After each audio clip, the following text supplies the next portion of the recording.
Hey friends, if you wish to fix Windows 11 black screen, then please watch this video. I will guide you through everything. So here's what you have to do. First of all, search for device manager in the Windows search bar and then open device manager. Expand the list for display adapters. Right click on the display adapter and update the drivers. The next solution is to right click on the start button, select settings from the menu.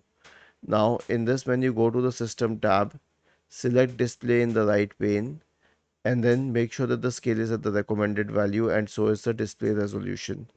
Okay, after this, if it still doesn't help, then simply perform a clean boot. So search for system configuration in the Windows search bar, open system configuration, go to the services tab, check the box associated with hide all Microsoft services.